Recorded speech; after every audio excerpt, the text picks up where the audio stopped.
آج کا ہم نے ٹاپک رکھا ہے کہ بدروؤں کی حقیقت اور دوسرے مذاہب میں اس کا استعمال۔ یقیناً جب بدروؤں کا لفظ آپ سنتے ہیں یا آپ پڑھتے ہیں تو آپ کا کانسیپٹ سیدھا روح کی جانب جاتا ہے یا سیدھا بدروؤں کی جانب اس سینس میں جاتا ہے کہ یہ بد روح ہے، یعنی کہ گندی روح ہے۔ یہ آپ کا یقیناً کانسیپٹ اسی صورت میں جاتا ہے۔ اگر بدروؤں کی اگر ہم حقیقت کی اگر بات کرتے ہیں کہ ایک بات یاد رکھیے گا کہ جب انسان مرتا ہے جو روح ہوتی ہے، ہمارے عقائد کے مطابق ملائکہ اس روح کو لے کر اس کے اصل مقام کی جانب چل دیتے ہیں، جو انسان کا اعمال ہوتے ہیں اس کے ماتحت، یعنی کہ انسان کے جیسے اعمال ہوتے ہیں انسان کی روح اسی جانب روانہ کر دی جاتی ہے۔ اب جیسے ہم کہتے ہیں کہ مسلمانوں کی روحیں جو ہیں وہ عالم برزخ میں ہوتی ہیں، اور جو دوسرے مذاہب کے لوگ ہیں ان کے مختلف جگہیں موجود ہیں، جیسے حدیثوں میں ہمیں ملتا ہے، جیسے مختلف مقامات بزرگان دین کے ہمیں قول ملتے ہیں کہ جیسے اگر ہم بات کرتے ہیں مسلمانوں کی، اگر ہم بات کرتے ہیں تو آپ نے دیکھا ہوگا کہ مسلمانوں میں کچھ لوگ ایسے بھی ہیں کہ جو نماز تو پڑھتے ہیں، روزے بھی رکھتے ہیں، برائیوں سے بھی دور رہتے ہیں، ہر گناہوں سے محفوظ رہتے ہیں، اور جب ان کا آخری وقت آتا ہے تو وہ اپنے رب کی طرف اطمینان سے لوٹتے ہیں، یعنی کہ وہ پاک روحیں ہوتی ہیں۔ اور کچھ لوگ ایسے بھی ہوتے ہیں کہ جو نماز نہیں پڑھتے،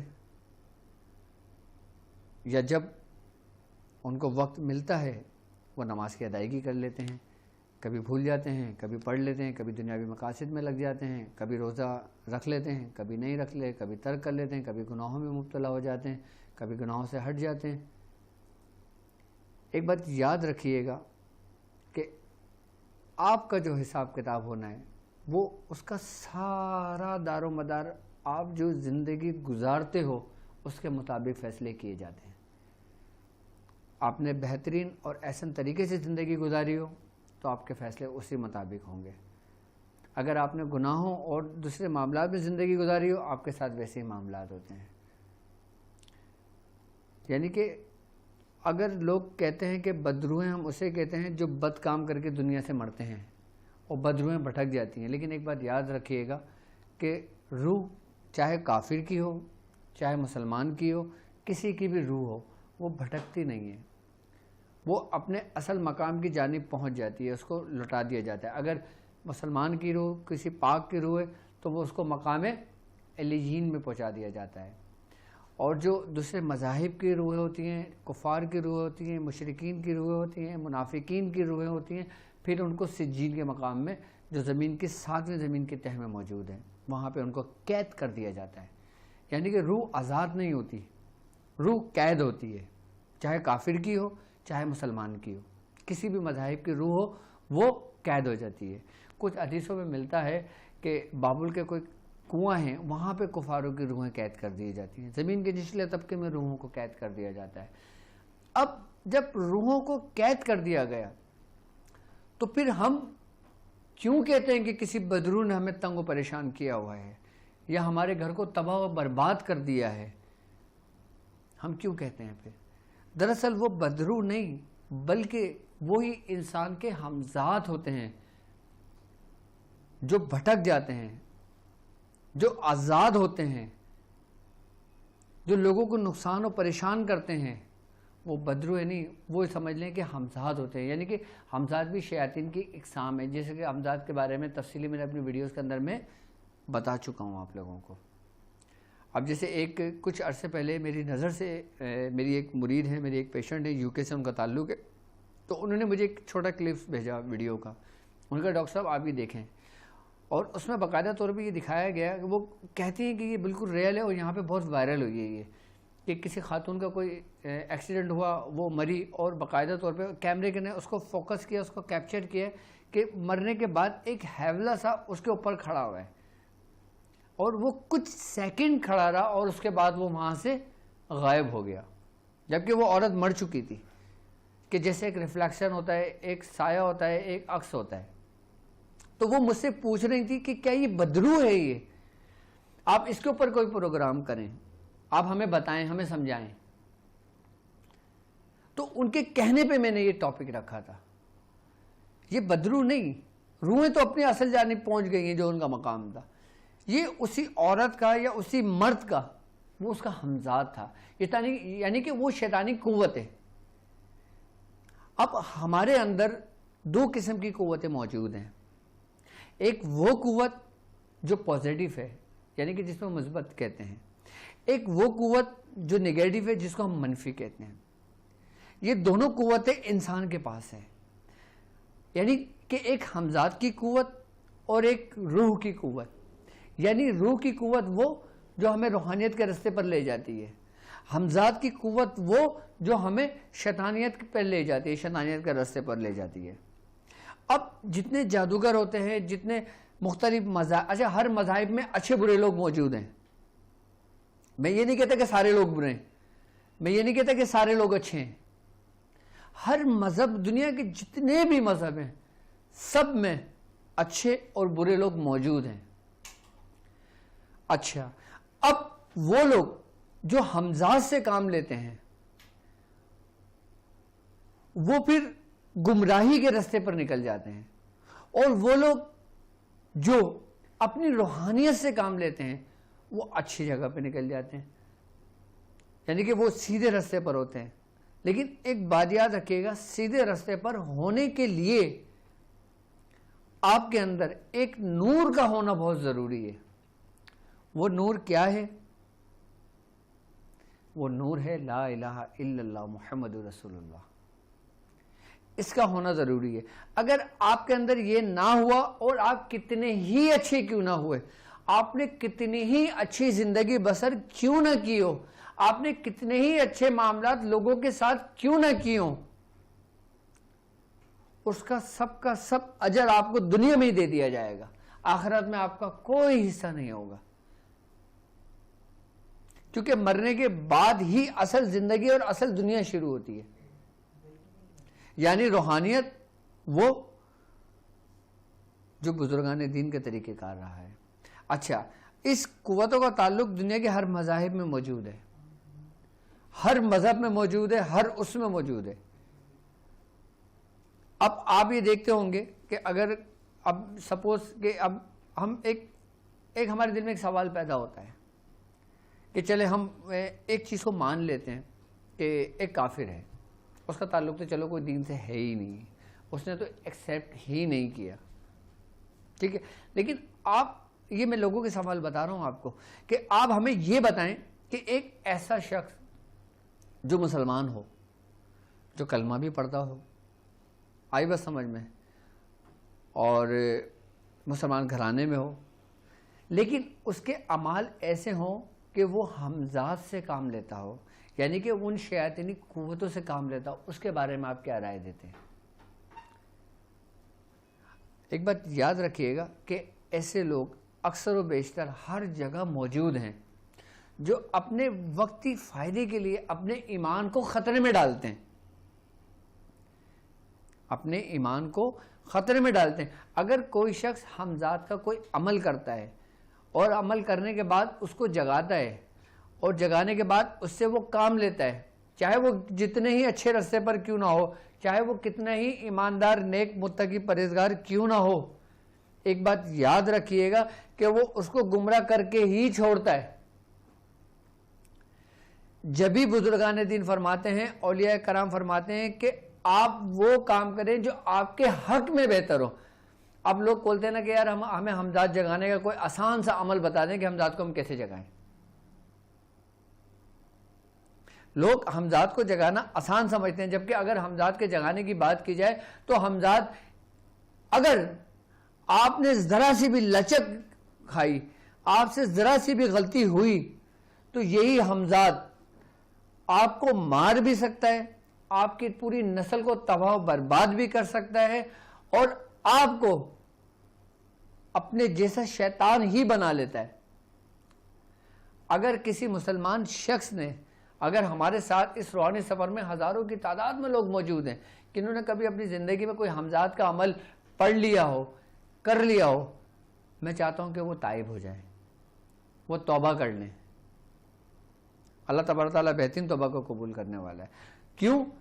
کیونکہ حمزات کے عمل کے بارے میں ہمارا یہ کانسیپٹ ہے کہ یہ عمل اگر ہم کریں تو ہم جلد کامیاب ہو جاتے ہیں. یعنی کہ اگر ہم روحانیت کا عمل کرتے ہیں تو اس میں ہمیں ایک تھوڑا سا ٹائم لگتا ہے، اور اگر ہم حمزات کا کوئی عمل کرتے ہیں، کوئی شارٹ کٹ اگر ہم راستہ اپناتے ہیں تو ہم جلدی کامیاب ہو جائیں گے، جبکہ ایسا نہیں ہے.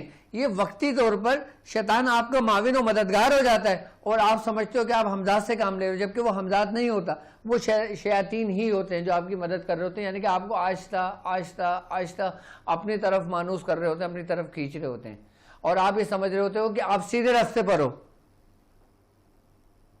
جبکہ ایسا نہیں ہوتا.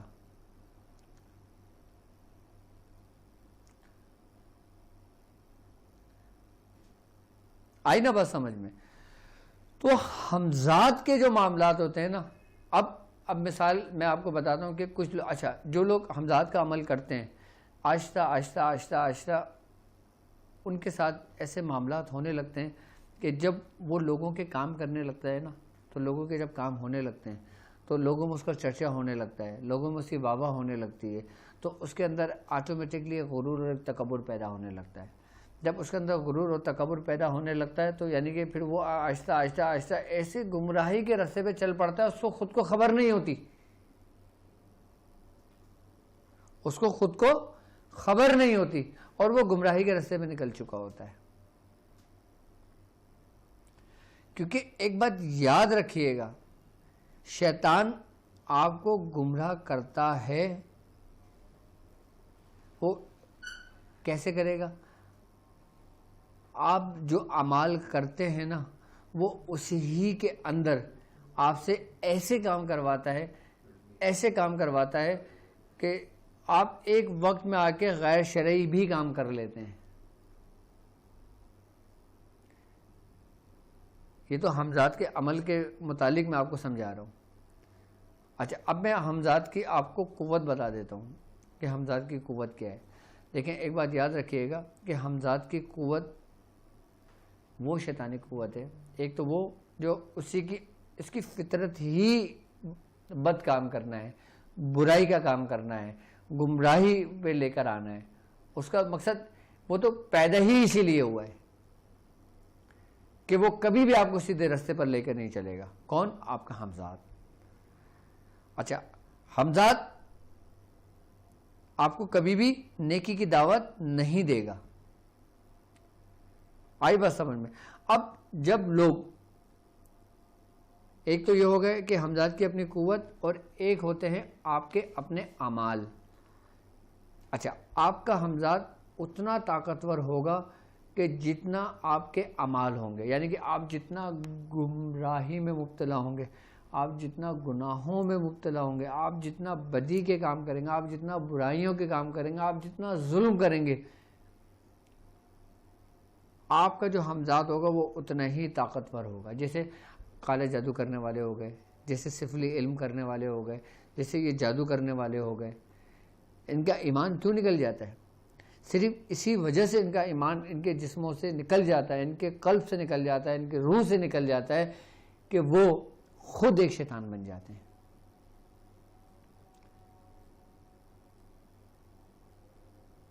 اور پھر جب وہ خود ایک شیطان بن جاتے ہیں، پھر وہ باقاعدہ طور پہ حمزات جو ہوتا ہے نا، پھر ایک طریقے سے اگر دیکھا جائے تو وہ انسان کو ایک ایسی قوت دے دیتا ہے کہ جس کے ذریعے وہ لوگوں کو نقصان پہنچاتا ہے. حمزات کے ذریعے کبھی بھی اچھے کام نہیں ہوتے،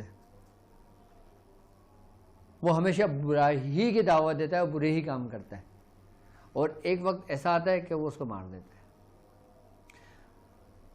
جادو کے ذریعے جو عاملین حضرات، جو جادوگر حضرات ہوتے ہیں، جب وہ اچھا ایک بات یاد رکھیے گا کہ ایک ہوتا ہے کہ کسی جادوگر کے حمزات کو جگانا، ایک ہوتا ہے اپنے خودی کے حمزات کو جگانا. یہ دونوں ڈیفرنٹ باتیں ہیں، دونوں الگ الگ باتیں ہیں.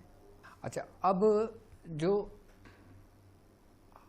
حمزات ہے، اب جیسے ایک عامل کسی کا ہمزاد جگاتا ہے.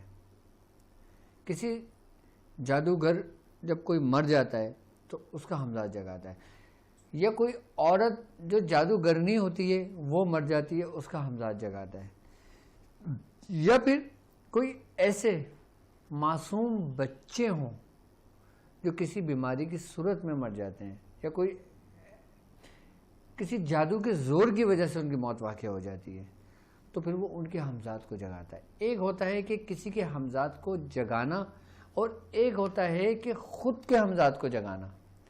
ان دونوں کی قوت میں فرق ہوتا ہے, اور ان دونوں کی طاقت میں فرق ہوتا ہے, اور ان دونوں کے طریقہ کار میں فرق ہوتا ہے. اکثر و بیشتر جو عاملین ہوتے ہیں وہ خود کا ہمزاد نہیں جگاتے ہیں, وہ دوسرے کا جا کے ہمزاد جگاتے ہیں. یعنی کہ دوسری شیاطین کو, دوسری ان قوتوں کو حاصل کرنے کے لیے وہاں جا کے پڑھائیاں کرتے ہیں, کچھ ایسے کلمات پڑھتے ہیں اور کچھ ایسے طریقہ کار کرتے ہیں, ایسے جانوروں کا استعمال کرتے ہیں جن کی وجہ سے وہ ہمزاد جاگتا ہے. اچھا, ایک بات یاد رکھیے گا کہ ہمزاد کو جگانے کے لیے ہمزاد اس وقت جاگتا ہے کہ جب اس کو کوئی خوراک دی جاتی ہے. اچھا, خوراک کیا ہوتی ہے؟ خوراک اس کی یہ ہوتی ہے کہ جیسے کسی ایسے جانور کو ذبح کرنا کہ جس پہ تکبیر نہ پڑھی ہو, جس پہ اللہ کا نام نہ لیا ہو, جو اللہ کی راہ میں نہ کیا ہو, آئی بس جو جھٹکا جسے کہتے ہیں اس کو ذبح کیا ہو, اور اس کی خوشبو سے پھر وہ ہمزاد جاگتے ہیں. اور پھر جو انسان جو کلام پڑھتا ہے, جو بھی کلمات کی ادائیگی کرتا ہے, جو شرکیہ کلمات پڑھتا ہے, اس سے پھر وہ جاگتے ہیں. پھر وہ باقاعدہ طور پہ جاگنے کے بعد پھر وہ اس سے قول و قرار کرتے ہیں. یہ اتنا آسان نہیں ہے جتنا میں آپ کو آسان سمجھا رہا ہوں, ایک بتا رہا ہوں. یہ صرف ایک آپ کو سمجھانے کے لیے میں نے طریقہ کار سمجھائے کہ جو جادوگر عاملین ہوتے ہیں وہ ہمزاد کو اس طریقے سے حاضر کر کے پھر لوگوں کو نقصان پہنچانے کے لیے, فائدے کے لیے کوئی بھی کام نہیں کرتا. شروع میں آپ کے فائدے کے لیے 1% اگر کام کر لے وہ ایک الگ بات ہے, لیکن 99% آپ کے نقصان دینے کے لیے آپ کو کام کیا جاتا ہے. لیکن وہ عاملین جو اپنا ہمزاد جگاتے ہیں وہ شہروں میں نہیں رہتے ہیں, وہ زیادہ تر اپنا رخ رکھتے ہیں یا تو جنگلوں میں, بیابانوں میں, ویرانوں میں, یا پھر قبرستان کے کسی ایسے مقام پر کہ جہاں پر یہ سمجھ لیں کہ یا تو عیسائیوں کا قبرستان ہو, یا پھر کوئی ایسی جگہ ہو کہ جہاں پہ شیاطین بہت کثیر تعداد میں موجود ہوں. وہ ان جگہوں کا رخ کرے گا, کیونکہ انسان کا اپنا جو ہمزاد ہوتا ہے نا وہ دوسرے ہمزاد کے بنسبت بہت طاقتور ہوتا ہے, بہت پاورفل ہوتا ہے. اور باقاعدہ طور پر اگر ہم ہندو مذہب کی اگر ہم بات کرتے ہیں, اور اگر ہم دوسرے مذاہب کی اگر ہم بات کرتے ہیں, تو باقاعدہ ہندو مذہب کا یہ عقیدہ ہے کہ آپ کالا جادو کر سکتے ہیں. یعنی کہ اچھے برے لوگ ان میں بھی موجود ہیں, لیکن ان میں یہ کانسیپٹ ہے کہ جو پازیٹیو قوت اور جو نگیٹو قوت ہے وہ یہ کرتے ہیں کہ ان دونوں کا ہی استعمال کرنا جانتے ہیں اور کرتے ہیں وہ.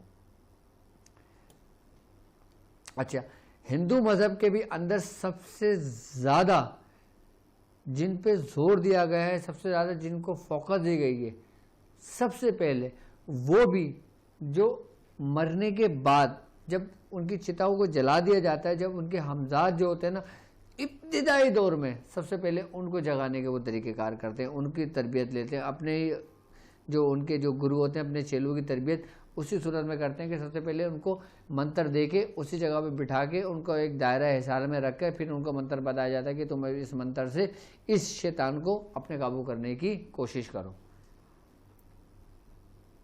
یعنی کہ ہر کی بنیاد ہی یہی ہے کہ وہ کسی اور کے شیطان کو اپنے تابع کرتے ہیں. کوئی اپنے فعل سے کرتا ہے, کوئی اپنے کلام سے کرتا ہے, کوئی اپنے کردار سے کرتا ہے, کوئی شیطان کو تابع کرنے کے لیے پورا شیطان بن جاتا ہے, اور پھر ایک وقت آتا ہے کہ یہ شیطان اس کو اپنے جیسا ہی کر لیتے ہیں. لیکن یہ وہ مرض ہے کہ جس کے بارے میں اسلام کے اندر باقاعدہ طور پہ اس کی سخت سے سخت سزا ہے. یعنی کہ کالا جادو کرنے والا ہم میں سے نہیں ہے. اور اکثر و بیشتر سب سے زیادہ اب ہمارے پاس جو مریض آتے ہیں وہ اکثر و بیشتر اسی مرض میں مبتلا ہوتے ہیں. کس میں؟ آسیب میں، شیطانی نظر میں، جادو میں، جنات میں، نظر بد میں، حسد کی اس میں، آگ میں. اکثر و بیشتر لوگ اس میں مبتلا ہوتے ہیں. لیکن اب ان سب کی مختلف علامتیں اگر میں اس کو بتانا شروع کروں تو ہمارا جو ہے نا بہت سمجھ لیں کہ طویل ہو جائے گا. اور ہمارا جو یہ سیشن ہے سفینہ نجات المسائل ہے، تو میں سمجھتا ہوں بدروں کی حقیقت میں سمجھتا ہوں آپ لوگوں کو بہت آسانی کے ساتھ سمجھ میں آ گئی ہوگی.